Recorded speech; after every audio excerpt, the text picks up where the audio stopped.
Louvado seja nosso Senhor Jesus Cristo, para sempre seja louvado. Caríssimos irmãos e irmãs, sejam bem-vindos a mais este vídeo de estudo do Catecismo da Igreja Católica e vamos iniciar então este momento rezando. Em nome do Pai, do Filho e do Espírito Santo. Amém. Criador inefável, Tu que és a fonte verdadeira da luz e da ciência, derrama sobre as trevas da minha inteligência um raio da Tua claridade.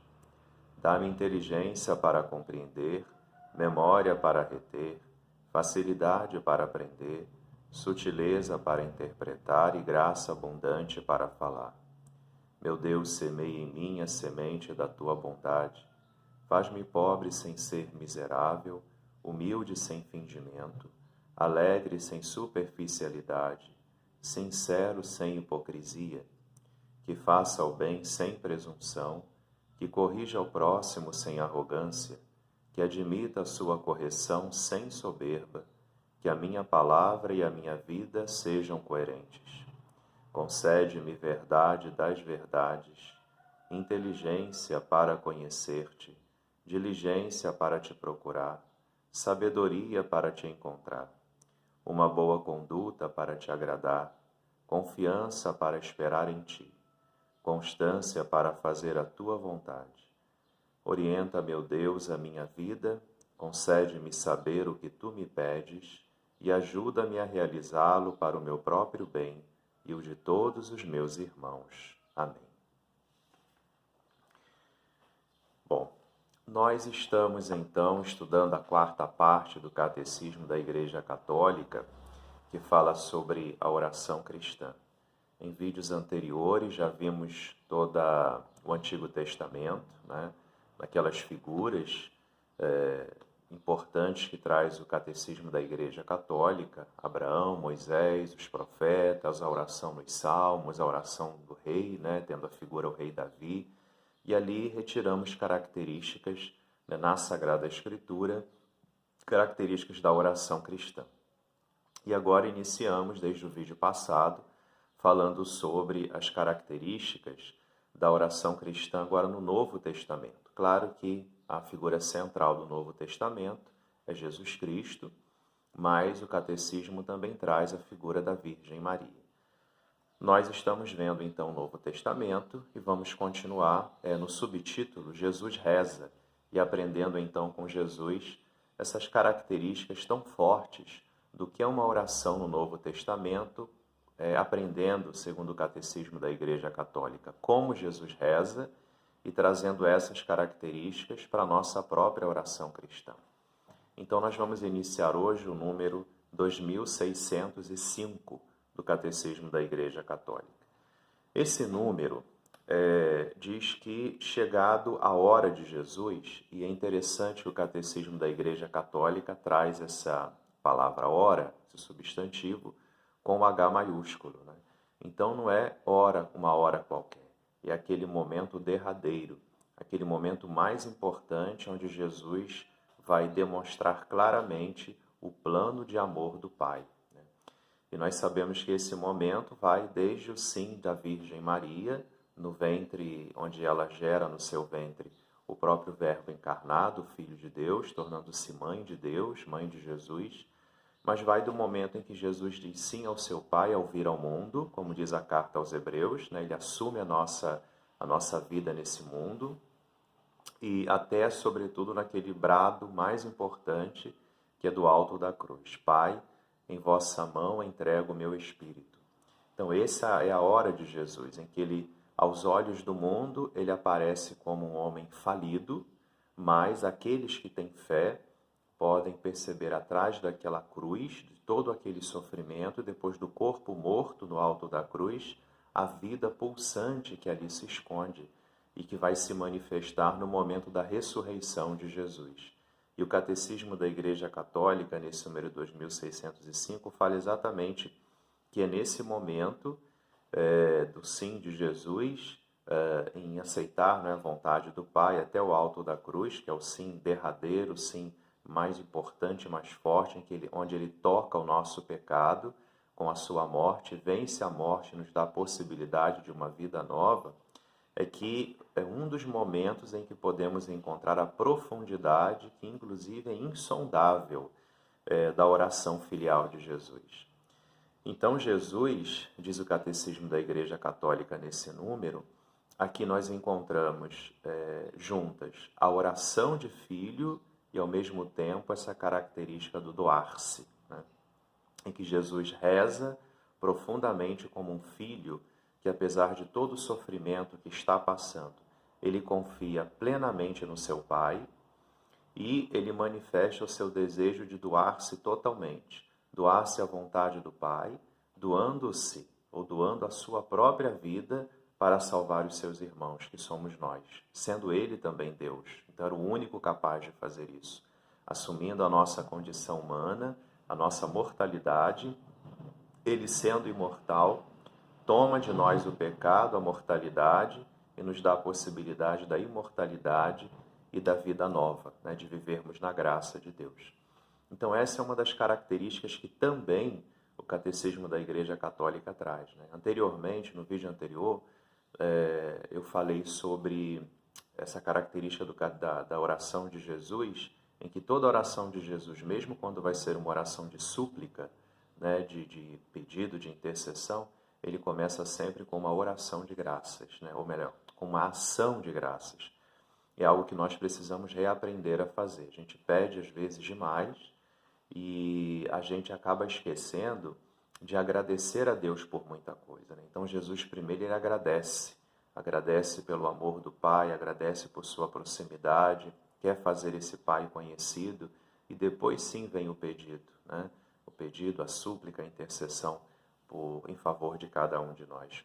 E aqui fala dessa oração, onde na oração, a oração filial, né, Jesus reza como filho, Jesus não reza como aquele que tem medo de Deus, como algumas vezes vemos no Antigo Testamento, mas Jesus reza como aquele que confia plenamente e sabe que o Pai, Deus Pai, nunca pedirá nada a ele que não lhe seja dentro das suas capacidades, né, também tendo ele assumido a condição humana. Então ele reza como aquele que confia plenamente no seu Pai. E se ele confia plenamente, ele doa-se à vontade do seu Pai, não reserva nada para si, mas tudo na vida de Jesus é direcionado ao Pai.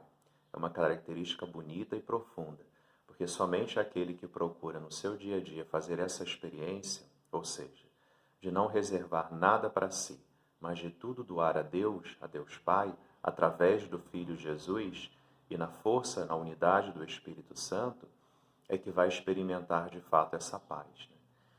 E no número seguinte, tomando esse brado, digamos assim, diz o Catecismo da Igreja Católica, nesse grande brado com que expira, entregando-se o Espírito, o Catecismo da Igreja Católica, no número seguinte, 2606 agora, diz exatamente que é no alto da cruz, onde Jesus dá aquele grito, ou aquele brado, que é um brado de louvor: Pai, em tuas mãos entrego o meu espírito, ou seja, uma oração de profunda confiança. Ele reza e a sua oração de filho, ela alcança a profundidade que ainda é insondável da oração filial de Jesus, como disse o número anterior, alcança ali todas as misérias humanas. No alto da cruz, Jesus recolhe, diz o Catecismo, as desolações da humanidade de todos os tempos, que estava escrava do pecado e da morte, todas as súplicas, todas as intercessões de toda a história da salvação. Estão reunidas nesse grito que não é um grito, não é um brado de desespero, mas é um grito, é um brado de confiança. Em tuas mãos entrego o meu espírito, né? Tudo está consumado. Está consumado porque Jesus retoma do alto da sua cruz, em todo aquele sofrimento que ele passava, todo o sofrimento da história humana. E entrega também como um ato de louvor, um ato de agradecimento por ele poder trazer a salvação para cada um de nós. E diz o Catecismo ainda nesse mesmo número que exatamente ali se cumpre, se consuma o drama da oração na economia da criação e da salvação. Esse drama da oração que nós vimos quando estudamos o Antigo Testamento nos vídeos anteriores, né? Que mostra que essa oração, ela tem essa característica do drama, quer dizer, do ser humano que encontra dentro de si essa aspiração e esse desejo profundo de encontrar a Deus, de experimentar o amor e a misericórdia de Deus, de viver em paz, de viver essa comunhão e essa solidariedade neste mundo, mas ao mesmo tempo encontra a sua vida pecadora, que acaba sendo um entrave, um obstáculo para viver plenamente como ser humano, né? E esse drama, então, diz o Catecismo, vem consumado, porque Jesus assume todo o drama da humanidade para ele e pode nos libertar desse jugo do pecado e da morte e nos dá a possibilidade de uma vida nova, né? Isso desde a criação do mundo até a consumação na salvação. Isso a gente fala da economia da salvação. É desde que Deus criou o mundo, né? Está lá no livro do Gênesis, até o momento, digamos assim, da recriação do mundo, da renovação do mundo no alto da cruz. Jesus entrega nas mãos do Pai um mundo novo, a possibilidade de um mundo novo, que ainda irá acontecer plenamente, porque ainda falta, segundo a nossa tradição cristã católica e a própria Sagrada Escritura, é claro, que Jesus se manifeste também como um Rei glorioso, né? O Deus glorioso, não simplesmente como servo sofredor, como ele veio, dizia o profeta Isaías, né? No seio da Virgem Maria. Jesus vem como servo sofredor, que morre no alto da cruz, claro, ressuscita, e é no momento da ressurreição, diz o Catecismo, que o Pai de fato aceitou toda essa vida de Jesus, onde Jesus recapitula, né, em si, quer dizer, ele é a cabeça e toda a história da humanidade vem recapitulada em si, no seu corpo, na sua vida, e Jesus ganha, então, dá um sentido novo para toda essa humanidade. E exatamente nesse momento do alto da cruz, nesse momento da ressurreição, é que ele vai transformar a vida de todos os homens, né? E o Catecismo da Igreja Católica ainda traz assim, no número 2606, no finalzinho.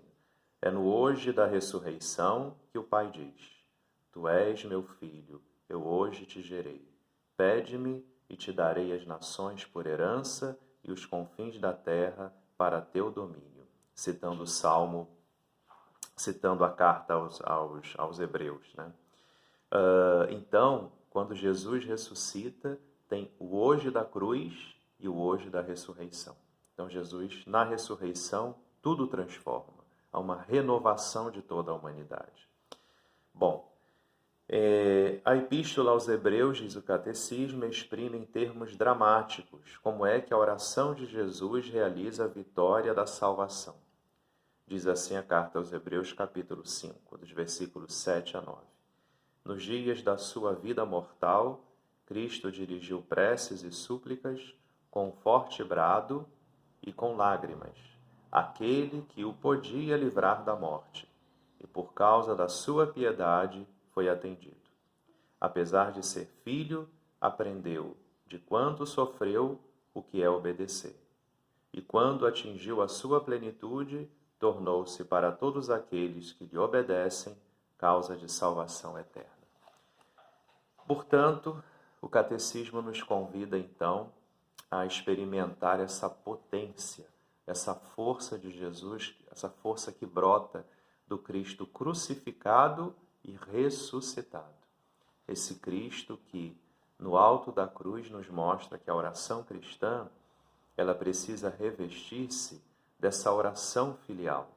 A oração filial daquele que aceita fazer a vontade do Pai e mesmo em meio às dores e aos sofrimentos, entrega-se ao Pai com uma grande confiança e pode experimentar ali também a força, a potência da ressurreição de Cristo.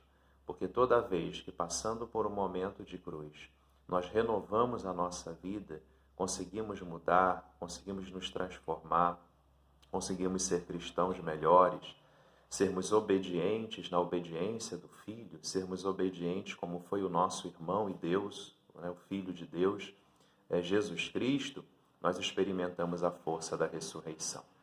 Então, que a palavra de Deus, o estudo do Catecismo da Igreja Católica, nos ensine a rezar como Jesus rezou.